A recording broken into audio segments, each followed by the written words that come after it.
বান্দা আমি আল্লাহ ভাষা দিলাম কেন জানোনি?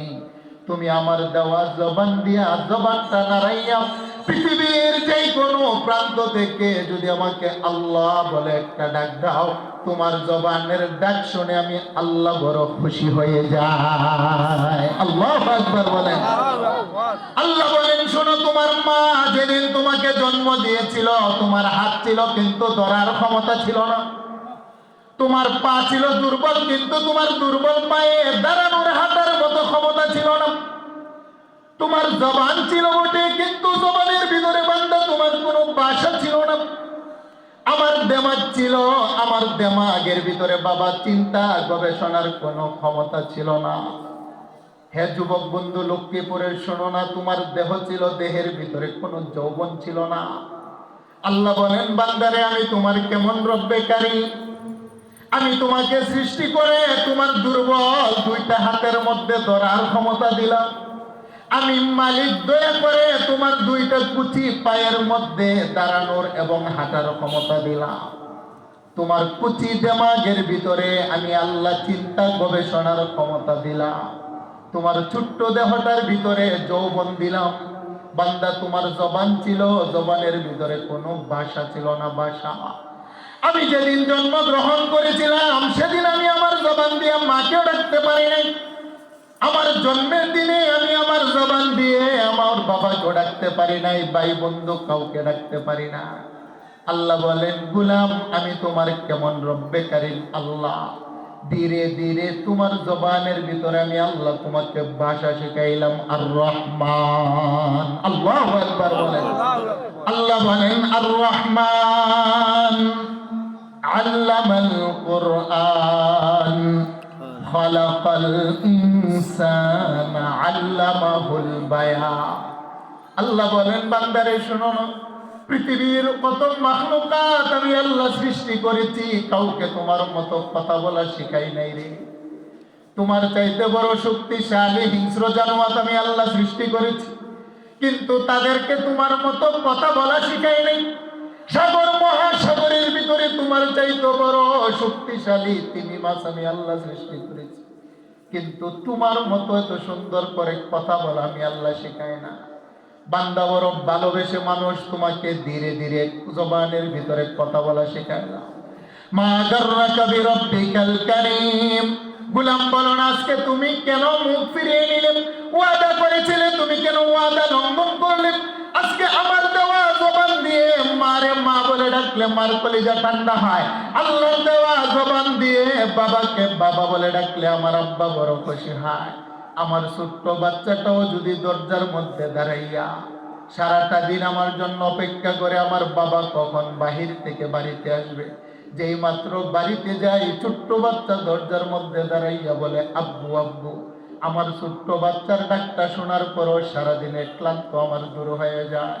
আল্লাহ বলেন, আমার দেওয়া জবান দিয়ে আম্মার ডাইকে খুশি বানাইলাম, আমার দেওয়া জবান দিয়ে বাবাকে আব্বা ডেকে খুশি বানাইলাম, আমার দেওয়া জবান দিয়া নেতা নেত্রীকে স্যার স্যার বলে ডাইকে তুমি বড় খুশি করলা, আমার দেওয়া জবান দিয়ে প্রিয়তমা বিবিকে ডেকে ডেকে তুমি খুশি করলা রে গোলাম।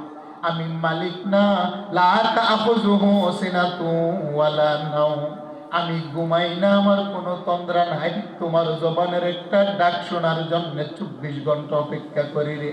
তবে শোনো, তোমার জবানের ডাক শুনে তোমার মা যতটা না খুশি হয়, তোমার জবানের ডাক শুনে তোমার বাবা তোমার বন্ধু যতটা না খুশি হয়। আল্লাহ বলেন, ওবি ইজ্জতি ওয়া জালালি, আমার বরত্বের কসম, আমার জালালিয়াতের কসম, পৃথিবীর যেই কোনো প্রান্ত থেকে যেই কোনো মুহূর্তে আমার একটা গোলাম বান্দা বান্দি জবানটা নাড়াইয়া আমাকে যদি আল্লাহ বলে একটা ডাক দেয়, তোমার মা বাবার চাইতো তোমার ডাক শুনে আমি আল্লাহ 70 গুণ বেশি খুশি হয়ে যায়। সেই জন্য একটু মায়ার সুরে ডাক দেন না আল্লাহ। সকলে একটু মায়ার সুরে ডাক দেন না আল্লাহ। আল্লাহ বলেন, মা গাররাকা বিরাব্বিকাল কারীম। আল্লাহ বলেন, বান্দারে এমন দয়াময় মালিক থেকে কেন চেহারা ফিরিয়ে নিলেন? আরে মা মা জন্ম দিয়ে যদি সন্তান নাফরমানি করে, অনেক সময় মা বলে তুই আমার ছেলে না, বাবা সন্তানকে জন্ম দিয়ে লালন পালন করার জন্য মানুষের জমিনে কামলা দেয়, তারপরে সন্তান অপরাধ করলে বাবা বলে তুই আমার ছেলে না। স্ত্রীকে তো ভালোবাসা দেয়, অপরাধ করলে স্বামী বলে 3 তালাক দিলাম, বাবার বাড়িতে চলে যাও। নেতা নেত্রীর পক্ষে 20 বছর স্লোগান দেওয়ার পর দলীয় শৃঙ্খলা লঙ্ঘন করলে বলে দল থেকে বহিষ্কার করলাম, তুমি আমার দলের কর্মী না। সমাজের সাথে অপরাধ করলে সমাজ বলে সমাজ থেকে বাদক করে দিলাম। রাষ্ট্রের সাথে অপরাধ করলে রাষ্ট্র বলে রাষ্ট্রদ্রোহিতা মামলা দিলাম, বের হয়ে যাও।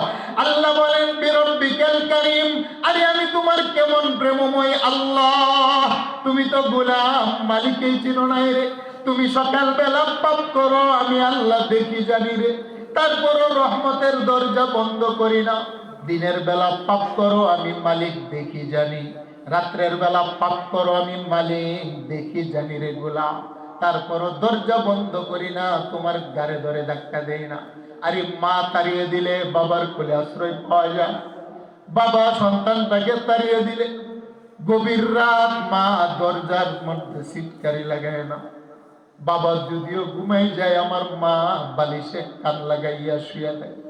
বাচ্চা যদিও গভীর রাত্রে এসে আম্মা বলে ঘরের পাশে দাঁড়াইয়া ডাকবে, বাবা হাজারো নিষেধ করার পরে আমার মা দরজা খুইলা দিয়া আমাকে মা খাবার দেয়, আমার মা দরজা বন্ধ হয় না।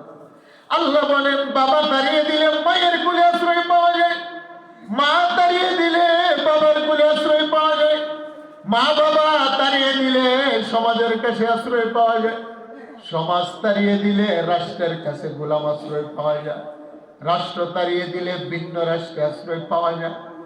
দুনিয়ার কেউ যদি জায়গা নাও দেয়, মানুষটা দেখবেন রেল লাইনে রেল স্টেশনে মাথার নিচে একটা ইট দেয়া হলো তার জীবন যাপন করে। আল্লাহ বলেন গোলাম রে, কোথাও না কোথাও মাথা গুজার জায়গা পাওয়া যায়, কিন্তু বলো না তোমার অপরাধের উপরে রাগ আর গুসা হইয়া আমি আরশের মালিক যদি তোমার জন্য দরজা বন্ধ করে দেন, বলো না পৃথিবীর কে আছে রে তোমার জন্য দরজা খুলে দিবেন? কারণ 7টি আকাশের মালিকও আমি আল্লাহ, 7টি জমিনের মালিকও আমি আল্লাহ। সেই জন্য আমি দরজা বন্ধ করি না। আমার দরজা বন্ধ হয়ে গেলে পৃথিবীর কেউ তোমাকে দরজা খুলতে পারবে না।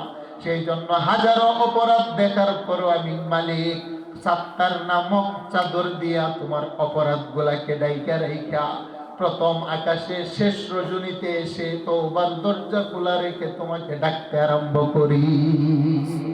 আরেকটু জোরে বলেন আল্লাহু আকবার। সেই জন্য বুখারী